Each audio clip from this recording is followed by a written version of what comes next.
Hi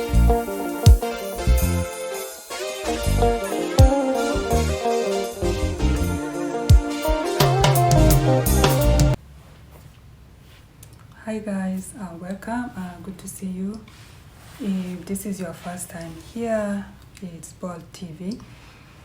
So in the previous video, we chatted about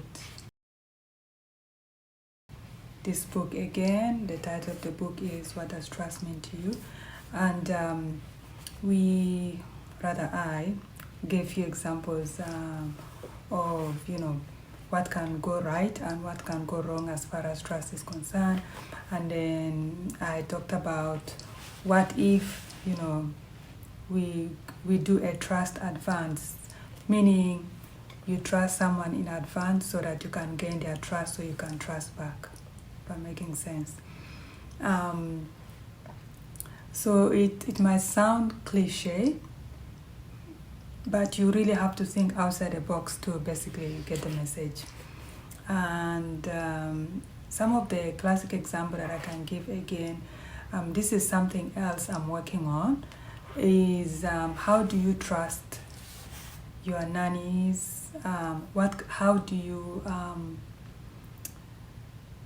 do you work with your nannies or your living caregivers or your regular maybe caregivers or attendants on issues as far as trust is concerned? Do you play the analogy of trust advance, basically, which I find is the case.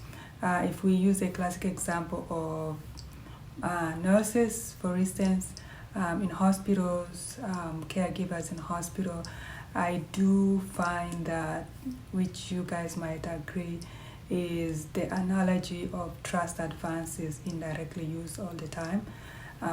Because, say for example, if you go to the clinic or to the hospital or to the emergency, they will probably ask, to either get tested, to do blood work.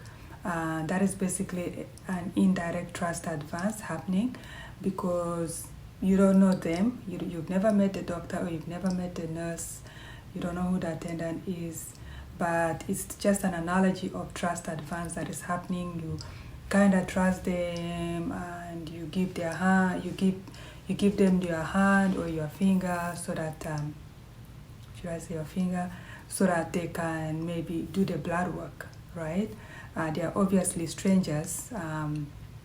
You don't know them from Adam, but you are basically applying that analogy of trust advance, trusting that the needle they are using to do the blood work on you, doesn't break, or the nurse will find the right nerve, when trying to, do the blood work, basically.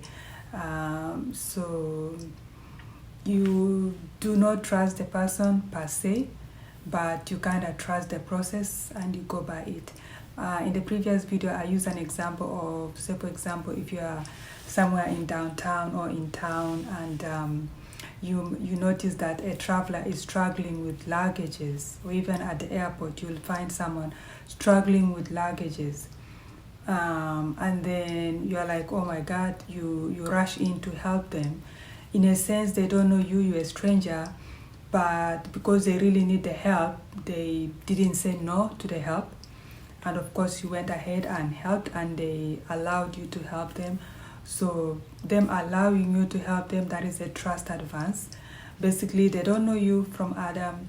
They are just taking a chance or trust advance to, to allow you to partake in whatever action you are taking in that instance, right? And the reason I'm talking about living caregivers and nannies, because this is what I'm working on right now. I'm still working, it is still on a research project. If you remember is it last month, that there was one of these artists that lost a son, and they had trusted their caregiver or the nanny or probably a babysitter to look after the toddler, and somehow the toddler escaped and ended up in the pool, and unfortunately he did not make it. There are a lot of other horror stories of nannies or even caregivers. There are stories of caregivers that I read in the papers where someone that was the family entrusted to take care of a senior, and they basically treated the senior anyhow, right? So the question is, what level of trust are you putting on people? For example, in other words, what does trust mean to you? Does trust the same way trust means to you? Is that the same way that it means to people that you bring to your house to help? Whether to help with your seniors, either your mom, your dad, or relative, or whether it's someone that you entrust to come and take care of a toddler. Basically, the level of trust you entrust on them, is it the same trust that they give back? And if we take a chance with Trust Advance, is it a new thing? Does Trust Advance only apply in healthcare, for example, in the hospitals? Because the analogy about Trust Advance does happen a lot in the hospital. When you're not well, you go to the hospital. It is a strange doctor or a nurse or caregiver that is the one that's going to be attending to you. And so, for example, if you are really sick and you need someone to help, if it's someone that is using a diaper, for example, I don't know if they call it diaper for older people or young people, but either way, if you're incontinent and you needed support, it's going to be a stranger that is helping you. And that is, again, you're using the analogy of Trust Advance. You're basically trusting them in advance so that they can do what they need to do to take care of you. So it's actually it's really deep, and it's really how should I put it? It's we look at it as if it is nothing, but it's actually a huge thing. It's a huge analogy. It's something that happens to our everyday life. That's why I feel it's always good to just sit back and reevaluate how you deal with people, reevaluate how you deal with your nannies. I've been watching a YouTube, and I saw a couple that were actually giving bonuses to their nannies. When was the last time you gave bonus to your nanny, or you gave a tip to your caregiver, or you gave a tip to a nurse, or you gave a tip or just a thank you to someone that is taking care of either your relative or your parent? It's an analogy of Trust Advance that they are using most of the time, but also in most cases it gets into a trust, because sometimes if someone is incontinent and someone have to come and help them, that is a privacy, and that type of privacy actually takes in a lot of trust.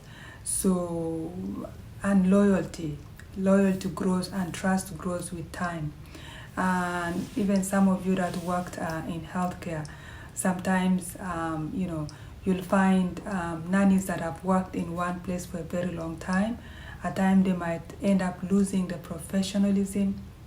That is because they have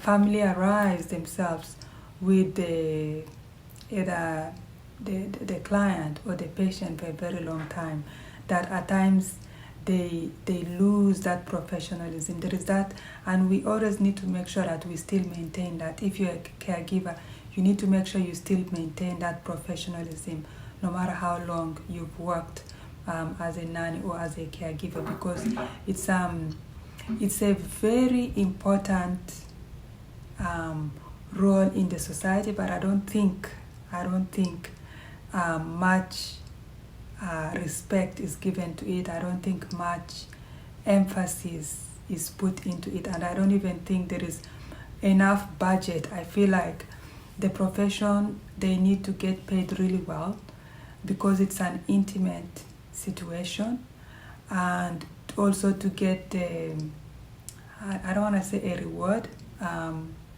I don't want to say, to get the result, the best result, because you are dealing with people that still want to be respected even though they are dealing with